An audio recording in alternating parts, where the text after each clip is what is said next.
All right, we're going to take a look tonight at 3 of the pieces that were in the holy place within the tabernacle. We're going to go back and look a little bit more at the lampstand, and then we're going to look at the table of the bread of presence, and then we're going to look at the altar of incense. And those were the 3 pieces that were located in the holy place. Then next week we will go actually into the Holy of Holies. Don't miss next week, and we will take an in-depth look at the Ark of the Covenant, and then we're going to study how they actually move the tabernacle. And that is not something that's studied very often, but it is spectacular when you study and you see how God Himself aligned everything so that it could be portable. And then what are the implications of that for us today? So we've got a great lesson next week and a wonderful lesson tonight. I think you're going to see that as we go along, all 3 pieces that we're going to be looking at tonight, the lampstand, the table of the bread of presence, and the altar of incense, all have implications, all lead us right into looking at the Lord's Christ. Every detail sort of guides us and points us to Jesus Himself. So we're going to pick back up with the golden lampstand. And didn't you enjoy so much hearing Rick Newton last week? What an amazing testimony he has. He has done that for 41 years, I believe he said. And what an amazing, and how neat to have that just dovetail so beautifully with our lesson last week. It was just really wonderful to listen to him. All right, the golden lampstand, I think I mentioned to you last week that it was made out of about 75 pounds of gold. Okay? It was made out of what's called a talent, and most scholars believe that that's equivalent to 75 pounds. There's a little bit of variation on that. Some say maybe 64 pounds, but it was still a very, very heavy piece once it was made. In the tabernacle, there's only 1. Now, when Solomon builds the temple, he makes 10 lampstands, but they are all from this design. They're all from this pattern right here that we're going to look at.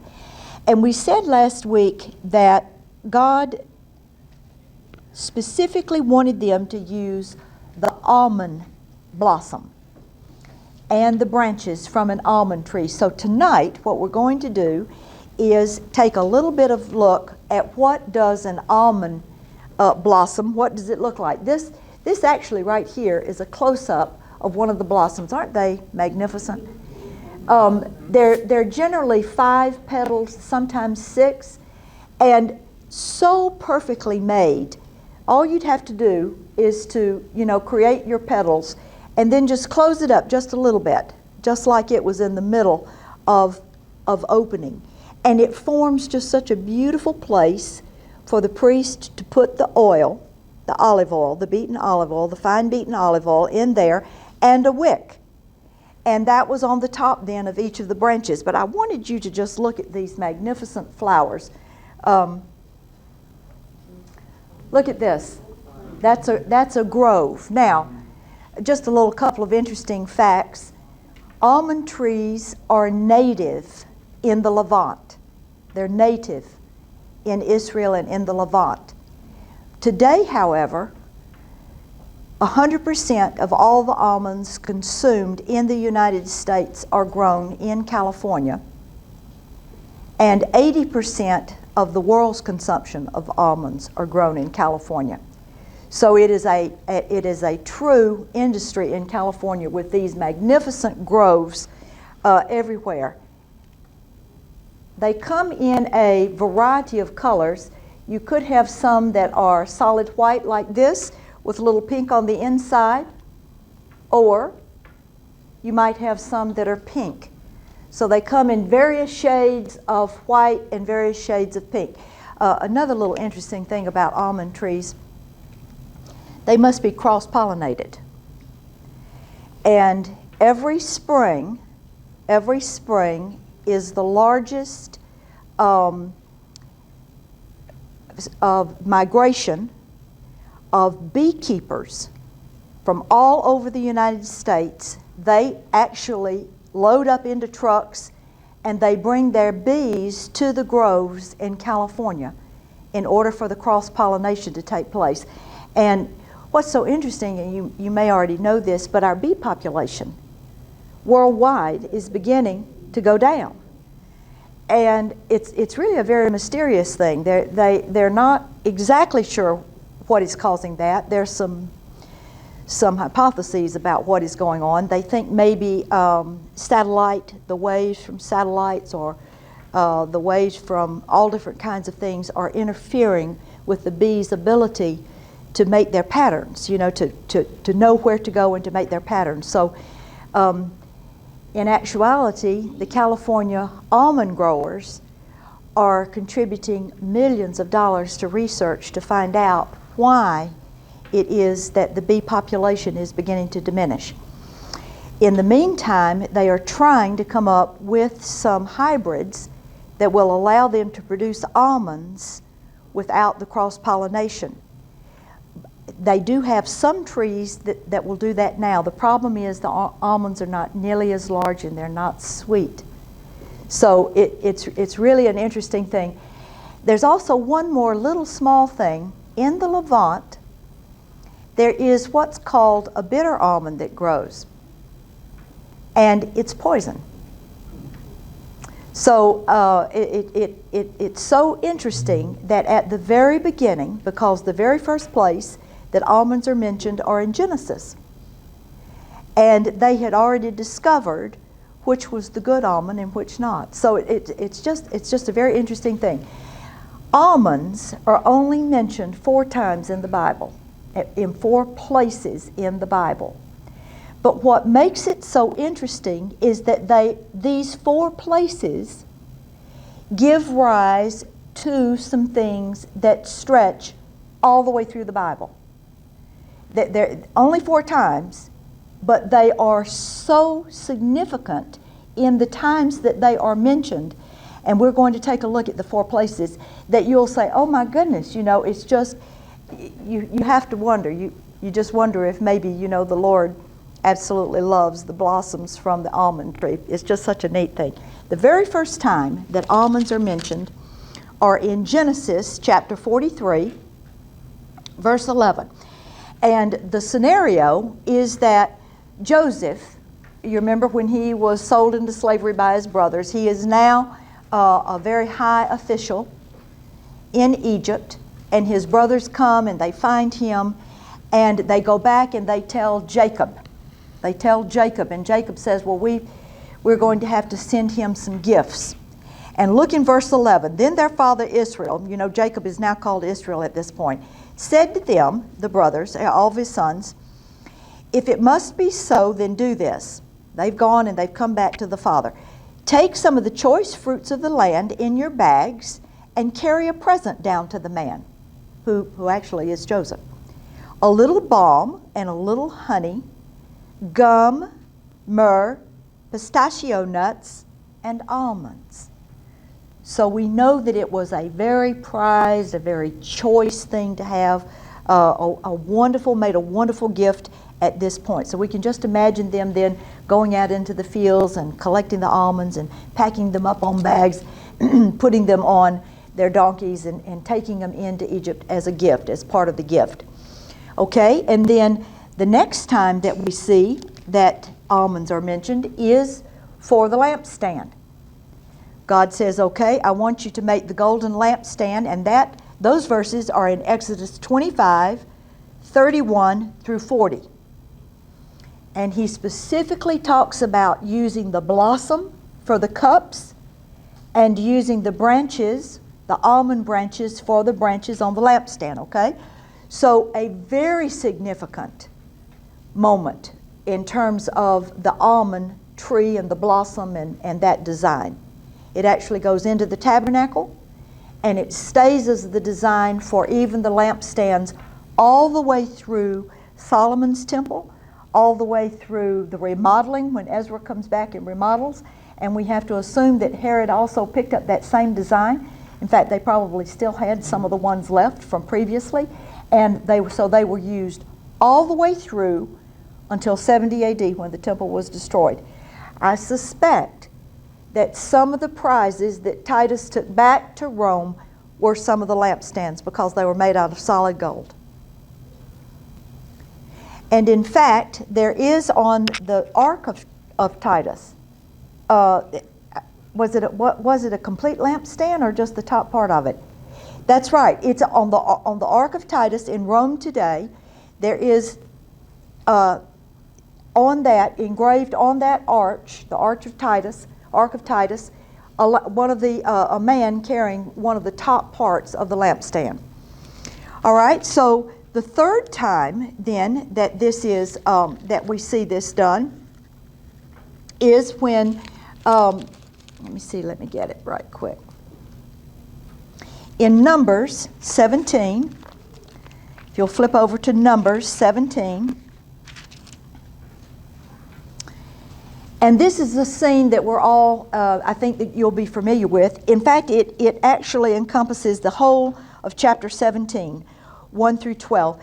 And remember this scene, the Israelites began to grumble that Aaron was the one chosen as the high priest. You remember that scene? They began to question, and because Aaron was Moses' brother. And so I think a lot of people, kind of thought, well, are you really choosing the best person, or are you just choosing him because he's your brother? Okay, people have not changed much, have they? In terms of things. So here we say, the Lord spoke to Moses, saying, Speak to the people of Israel, and get from them staffs, one for each father's house, from all their chiefs according to their father's houses, 12 staffs. In other words, one staff from every tribe. All right? Write each man's name on his staff, and write Aaron's name on the staff of Levi. Remember, that was the priest. Those were the ones chosen by God to be the priest. For there shall be one staff for the head of each father's house. Then you shall deposit them in the tent of meeting before the testimony where I meet with you. And the staff of the man whom I choose shall sprout. Thus I will make to cease from the grumblings of the people of Israel, which they grumble against you. Moses spoke to the people of Israel, and all the chiefs gave him staffs, one for each chief according to their father's houses, 12 staffs. And the staff of Aaron was among their staffs. And Moses deposited the staffs before the Lord in the tent of the testimony. In other words, in the tabernacle. Each tribe wrote their name on a staff, and we don't know for sure what the other staffs were. Okay? Is not clear, but we know it was a staff, and then Moses put them inside the tabernacle, okay? In the tent of the testimony. On the next day Moses went into the tent of the testimony, and behold, the staff of Aaron for the house of Levi had sprouted and put forth buds and produced blossoms, and it bore ripe almonds overnight. Then Moses brought out all the staffs from before the Lord to all the people of Israel, and they looked, and each man took his staff. And the Lord said to Moses, Put back the staff of Aaron before the testimony, to be kept as a sign for the rebels, that you may make an end of their grumblings against me, lest they die. Thus did Moses as the Lord commanded him, so he did. In other words, the staff went into the ark of the testimony, went into the ark of the covenant. There were three things, if you remember, in the ark. There was the stone tablets with the Ten Commandments on them. There was a jar with an omer of manna inside the ark, and there was this staff, which was from the almond tree. So it was one of the branches. They'd taken one of the branches that was bare, and overnight it budded, it blossomed, and it produced fruit. Now, there's one other place, and those of you that have taken my Extravagant Love course are familiar with this. There's one other place in the Bible where almonds are mentioned. And let's turn to Jeremiah 1, verses 11 and 12, and we're going to discover that the almond blossom actually has a very, very unique and unusual characteristic, okay? And it will take us all the way back to this scene of Moses and Aaron and what that meant, why God chose that, all right? Jeremiah 1, verses 11 and 12. These two verses have absolutely become two of my favorite verses in the Bible. They are such magnificent verses. Verse 11, and the word of the Lord came to me, saying, this is God speaking to the young prophet. Jeremiah is very young right here. Jeremiah, what do you see? And I said, Jeremiah, he's speaking in first person here, and I said, I see an almond branch. So it had to have been something, some way. It had to have been either blossoming or with fruit on it or something. See, he recognized it. He says, I see an almond branch. Then the Lord said to me, you have seen well, for I am watching over my word to perform it. Now, what on earth does that mean? First, we're talking about almond blossom. Next thing we know, we're talking about watching over your word. Well, here's quickly what God is talking about. The word for watch there is S-H-A-K-E-D in Hebrew. The word for almond is S-H-O-K-E-D. One is spelled with an A and one is spelled with an O. It is as if God is making a pun. And the characteristic of the almond tree that sets it apart from every other fruit-bearing and blossoming tree in the world is that it begins to bud first. It reaches toward fruit first. It's exactly like if you're from someplace other than the deep south, do you know what a crocus is? All right, and what happens when you see a crocus come up out of the snow, out of snow sometimes? You know, spring is right around the corner. Well, in the Levant, that was the way farmers and people that raised things, agricultural things, knew that spring was upon them. Because the almond tree would begin its cycle first. Eager, in other words, to bear its fruit. And so what God is saying, he's using the almond tree, what God is saying to Jeremiah is he says, this is how I watch over my word. I'm not sluggish about it. I'm not haphazard about it. I don't hold back. I watch over my word to see that it's performed, and I do it eagerly. I do it first. It is like first fruits. Anna? I just want to understand, the branch of the almond tree, instead of having leaves first, it has buds for blooming first? Yes. The leaves come later? Yes. Okay. Yes, exactly. And the other thing is that what is sometimes, it actually has like a hull. And inside the hull is where you have the almond. In reality, the almond itself, the nut, is the pit. Okay? So it's a little bit different from, let's say, a pecan. It's actually the pit that is what we call the fruit of that tree. But it is first. Now, what I've just told you, go back to the miracle that was performed the night that God was saying, I choose Aaron. Do you know how long it takes for the almond tree once it starts first? But do you know how long it takes to actually get to the fruit stage? 8 months. In other words, overnight they knew that it had to be a miracle. In 24 hours, God did what in nature normally takes about 7 to 8 months. So that was why when he brought the staff out, there was no question as to what God was saying. He had presented to them, and he sets up his entire priesthood based on that miracle. You see why I say the almonds are only mentioned 4 times in the Bible, but they permeate from that point on all the priesthood. It permeates through the rest of the Bible. It's the neatest thing. You know, every time I teach one of these courses, or every time I start on a Bible study, and some of you know what my background is. I spent years working on my master's and then into my doctorate work on literature. Okay, so reading and writing, but just reading so many books, and I have always loved symbolism. And this was long before I was a Christian. You know, I did not come to know the Lord till I was 30.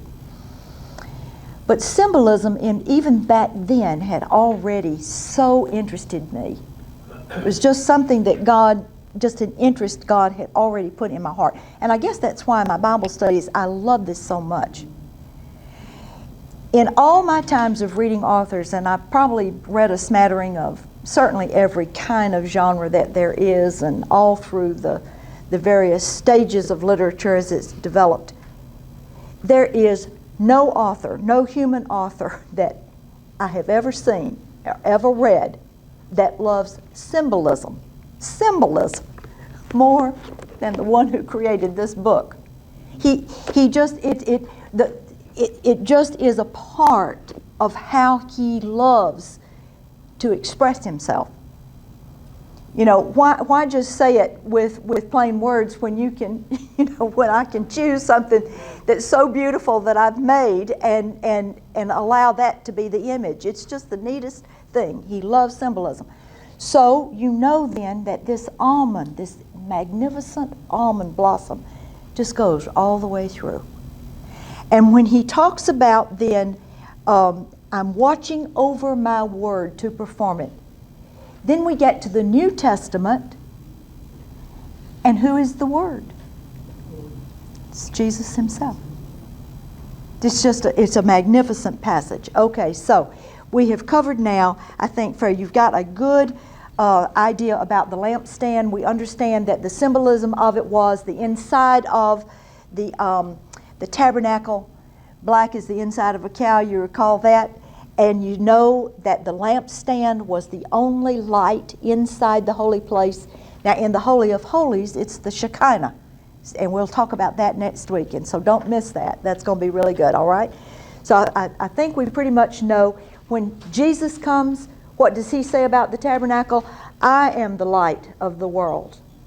And then he cuts that around and he says, and so are you, world. All right, now. Let's quickly look at the table of the bread of presence. It also was made out of acacia, and it also was gold foiled. The table of the bread of presence is in Exodus 25, and we're going to look at it just for a minute. You shall make a table of acacia wood. 2 cubits shall be its length, a cubit its breadth, and a cubit and a half its height. You shall overlay it with pure gold and make a molding of gold around it. And you shall make a rim around it. Oh, thank you so much. Make a rim around it. And it would also have the loops so that it would have the rods that went through. That's how they carried it. That's how they carried it on their shoulders. Okay, we're going to talk more in depth about that next week. And you shall make for it 4 rings of gold and fasten the rings to the 4 corners at its 4 legs. Close to the frame the rings shall lie as holders for the poles to carry the table. You shall make the poles of acacia wood and overlay them with gold, and the table shall be carried with these. By the way, let's talk just a minute about the gold foiling, because this is solid gold. The lampstand is actually made out of solid gold. The gold was melted down, then poured into a cast in the ground, into the clay, and then taken out when it was dry.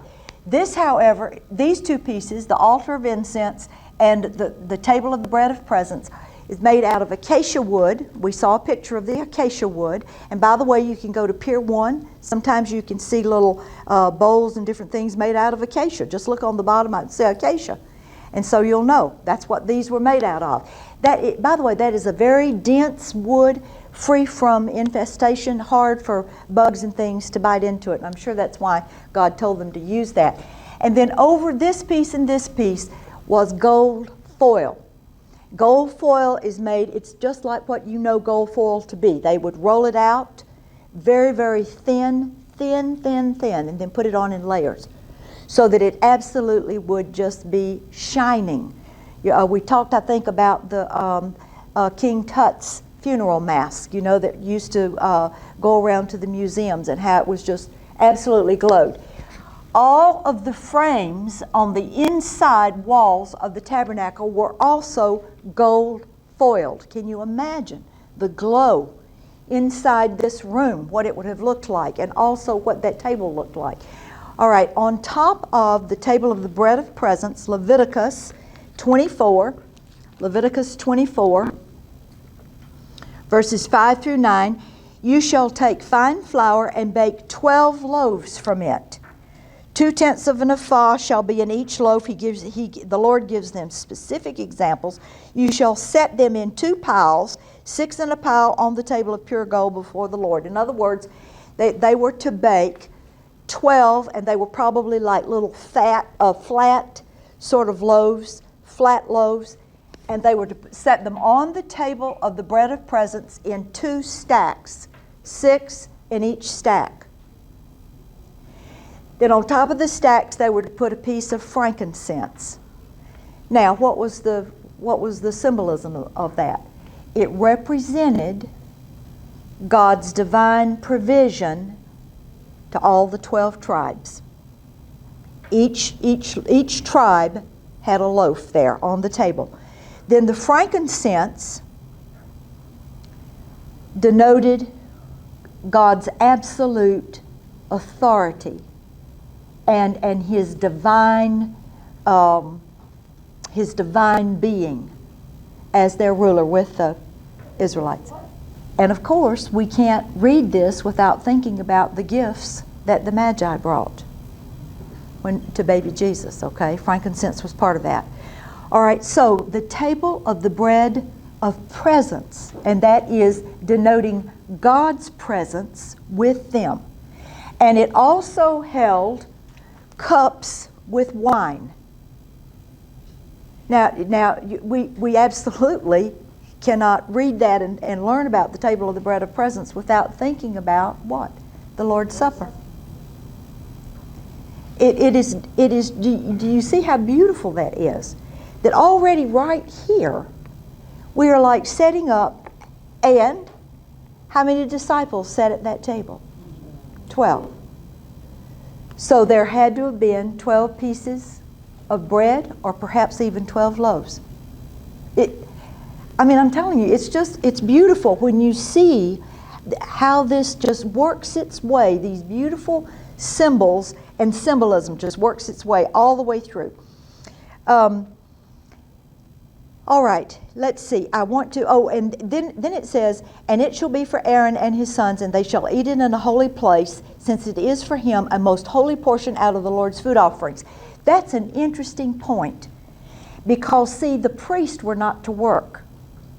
And so the way that they were maintained, the way that they received compensation or their sustenance, is that they were allowed to eat some of these things.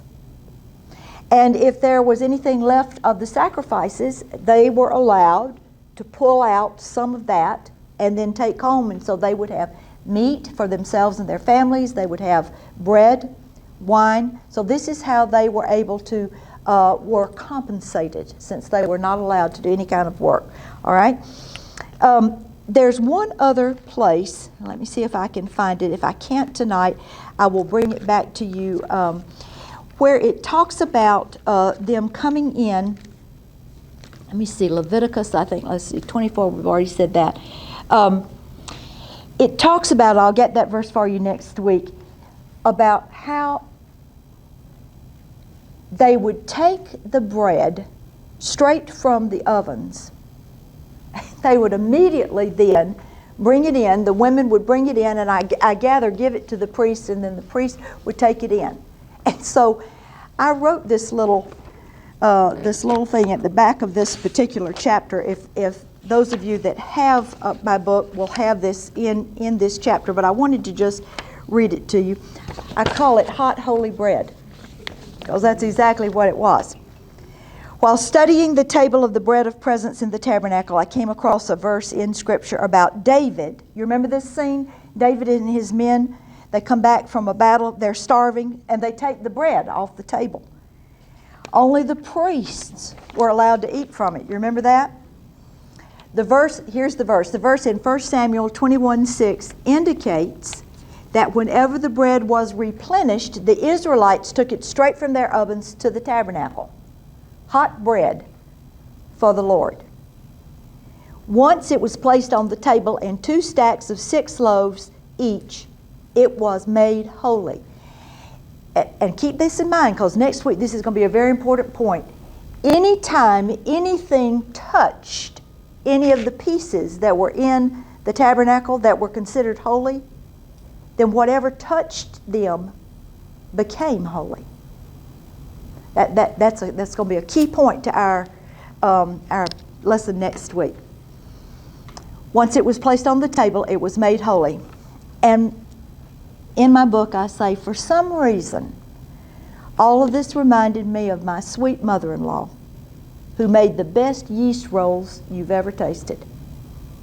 Many times while she was alive, I would happen to her house just as she was pulling them out of the oven. And she would butter up several for me, and we would sit and talk. I miss those times. There is something about homemade bread. Back to the tabernacle. I know the bread was for an offering for the Lord. It was also for the priest to eat. And the loaves were a reminder of God's presence and His provision and His promises. And it occurred to me that as much as we would like to sit down with our Lord over a good piece of hot homemade bread we produced for Him, He probably would like nothing better either. So that sort of ends our discussion then on the table. I think you've got it in your mind now what that was about. The table of the bread of presence, to remind the Israelites of His provision, His presence, and His promises.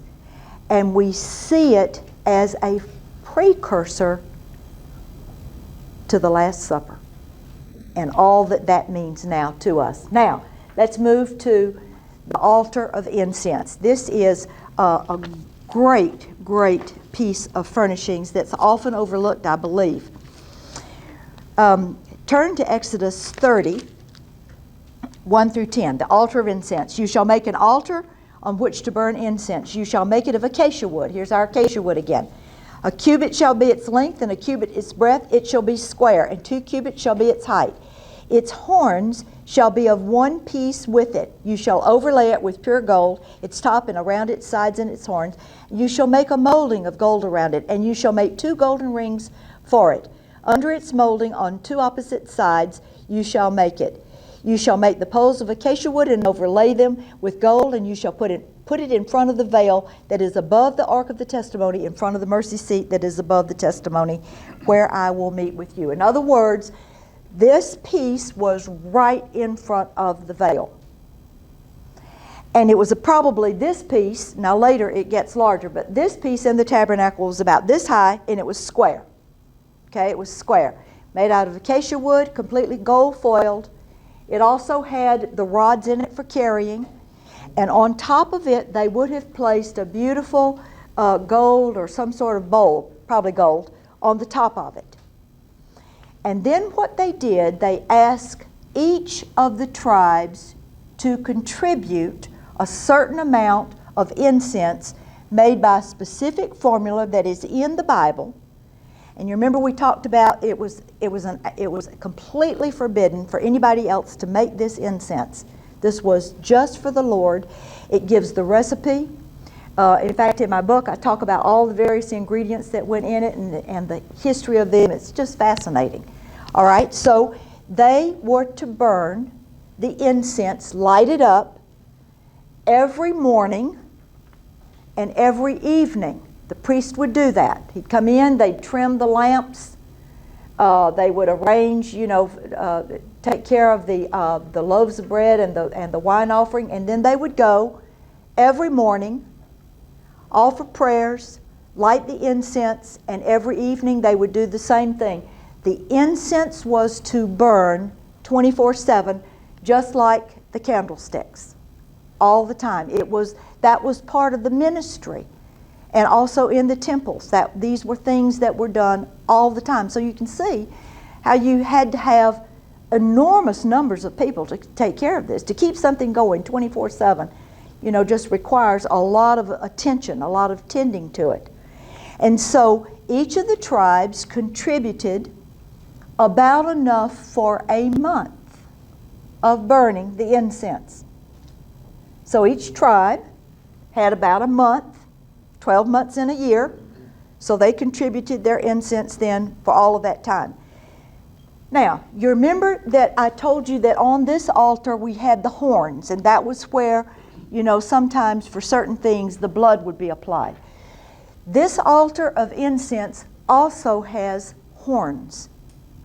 And when a specific sacrifice was required, like atonement, they would dip their fingers in the blood and then place it on the horns on the altar.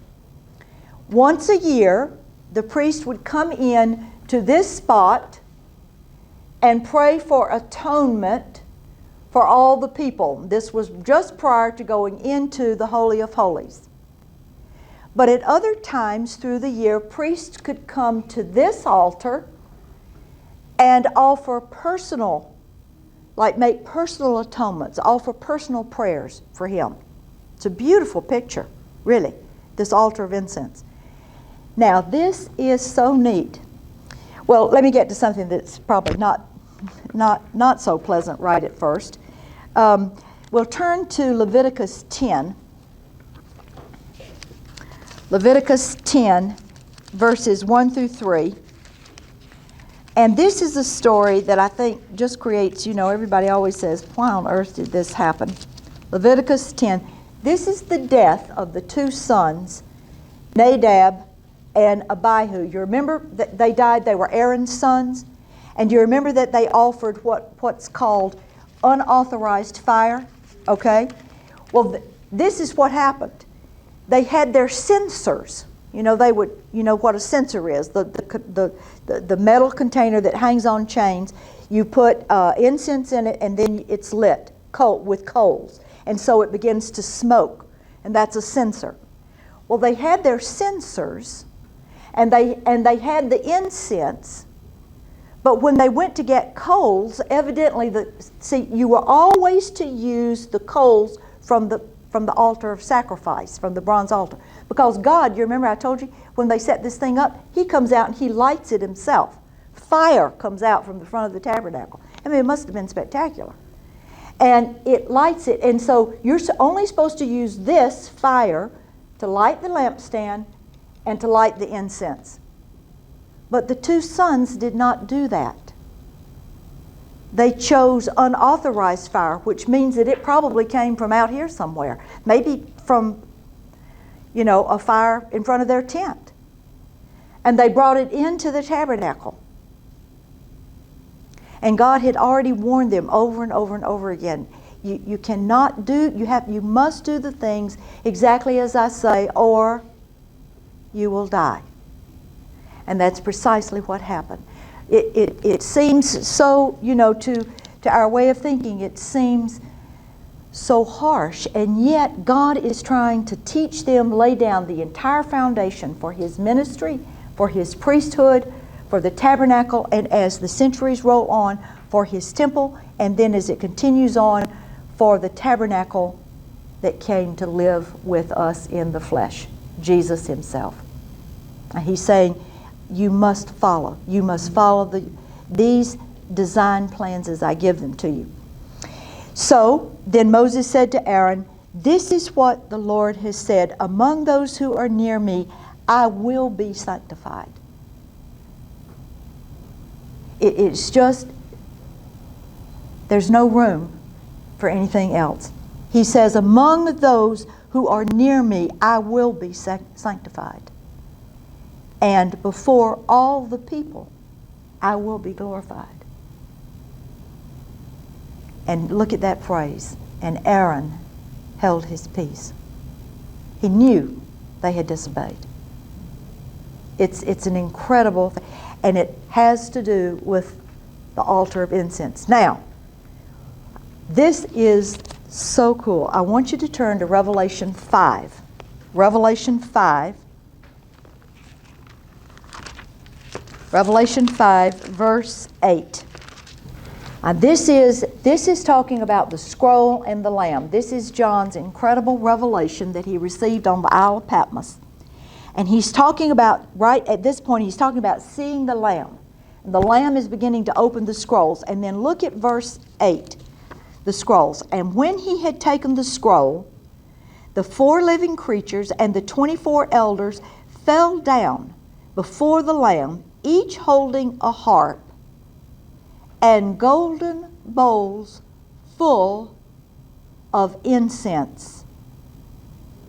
And then this next miraculous, incredible, amazing phrase, which are the prayers of the saints. Wow. Wow. On the altar of incense, they were to offer the incense as a fragrant aroma to God, 24/7. In Revelation, we find out that as the saints pray, our prayers ascend to heaven as incense, as fragrant incense.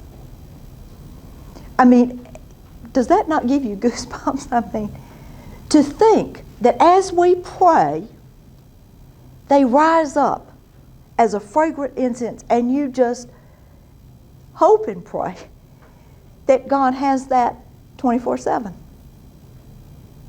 It may be even why this whole idea may have even been why it prompts Paul to say, pray without ceasing.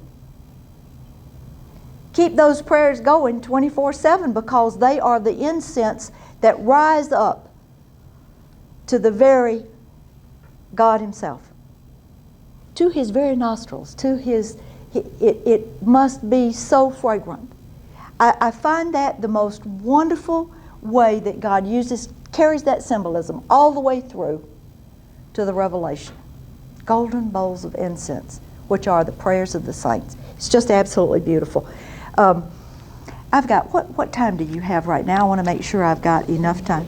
10 till? You got about 5 more minutes or so? 10? You okay?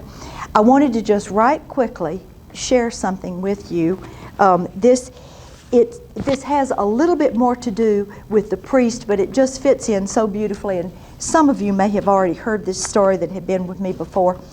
You know that before the veil is where the high priest would go when he had his the breastpiece of judgment. You remember with the 12 stones that were on it? Those of you that have taken threads from me know what I'm talking about with the 12 stones.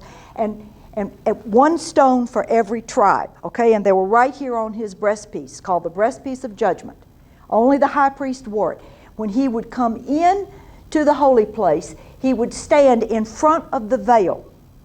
And scholars just have all kinds of theories about how he did this, but some way or another, the priest was able to either ask God, or some even believe that they may have even, like he had the Urim and the Thummim, that it might have even been like cast lots when he was trying to get God to speak to him, or to give him instructions or give directions or whatever it was. And some scholars even believe that as he stood in front of the veil, you remember he's got the flickering candlelight in here, that some way or another those flickering flames would shine on those jewels, and then would disperse. You know how you see like a shadow or something that comes from a sun shining in, some ray of sun shining in somewhere, and would put words on the veil that then the priest would say, God, what about so and so and so and so, and there'd be a word then. And the reason that some scholars believe that is because within the names of the 12 tribes is every letter in the Hebrew alphabet. so conceivably, perhaps. I'm not saying that I think, I'm just throwing that out as to tell you that what all the different scenarios are. Well, 3 or 4 years ago when I was writing this particular chapter, 4 threads on that, I just was about to blow my mind. I thought, and I said to Lewis, we were up in the mountains, I said, I cannot even begin to comprehend what this could all mean. I said, how am I supposed to write a chapter about this one? Who knows how he communicated with God or how God communicated with him? All these things were possibilities, and I just had reached an end on it. And so we were at our place in the mountains, which is in Waynesville, and close to Waynesville is a place called Lake Junaluska. Lake Junaluska is a Methodist camp retreat area that my dad used to go to, and we did not have much when I was growing up. We didn't have 2 nickels to rub together. So for him to collect enough money to get to go with the men of the church up to Lake Junaluska was a huge treat for him. He got to go about 3 times. And when we first got our little place in the mountains, I didn't even know that Lake Junaluska was right there. It was just amazing. And so when I would go up, I was in the middle of writing this chapter, and I would go up, and there's a walking trail that goes all the way around the lake. And I told Lewis, I said, Lewis, this chapter is about to just drive me crazy on the priest and how the veil works and the altar of incense. I said, you need to take me so I can go on my walk. So I'm walking around the trail knowing that my dad, and I was so close to my dad, knowing that my dad had been there, and he passed away a year before Lewis and I got married in 1990. And so I'm walking around, and he was such a Bible scholar, and I just was praying, and I just thought, oh my goodness, if my dad was here right now, he could help me out with this chapter. I just know he would have an insight. And I just, oh Lord, I would love to have a word from my dad. And of course, I immediately said, God, not over you, of course. I'd rather have your word first, but I'd still love to have a word from my dad. Well, we get back to our condo that night. And the British Open was the next morning. And it was, it starts so early here, so we had to get up about 3:30. So Lewis had already turned in. And I was turning out the lights, and I noticed that the light in the family room was still on. And that there was a drawer in the chest that was slightly open. Well, we'd had some friends up there that had used it 2 or 3 weeks before, so I didn't think anything of it. So I went over. The chest belonged to my mom. My mom was already passed away. And my sister and I had gone through that chest 1,000,000 times. We had emptied it, and but I opened it, and there were still a few little things down in there, a couple of pictures and different things. But as I started to close it back up, I noticed that one of the pictures looked different somehow, so I picked it up to look at it. And when I did, from the back of it, this fell out. And I had never seen this before in my life. It is a picture of the Smokies. I recognized it immediately, and the Smokies are all around Lake Junaluska. And I flipped this thing over, and I immediately recognized my dad's handwriting. He was a southpaw, left-handed. And here's what it says, and the postmark is Lake Junaluska. So evidently he wrote this to me on one of his trips to Lake Junaluska, and I don't know if Mother just didn't give it to me, or because I have never seen this before in my life. And here's what it says. Dearest Carole, they are doing the twist in the youth center here. I was a teenager, and I had already started well down the road to being rebellious.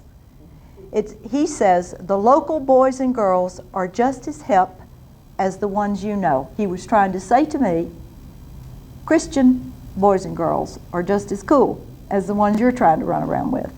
Okay? And then this. Let us pray we all can make this trip someday. Love, Daddy. Lake Junaluska, July 1962. And what that said to me was that any time we come seeking the presence of God, He can speak to us any way He wants to. It didn't matter how he talked to the priest. It didn't matter if it was words that were shadows on the veil. It didn't matter if it was from lots that he cast down on top of a table. It didn't matter. When he wants to speak to his children, he'll find a way. Just as he did with this postcard that at that time was over 50 years old. Let's bow for a word of prayer. Father, we just thank you so much for this magnificent tabernacle. We thank you so much for how you have filled it with such beautiful symbolism. Every detail, every color, every design. And how it just leads us into this magnificent and beautiful picture of Jesus Christ himself. Every piece, every detail, every design pointing to your Son. Thank you so much, Father. We love you. We thank you so much for sending Jesus. And it is in his name that we pray. Amen. Have a blessed week. Don't miss next week. We've got a really good one next week coming up. So.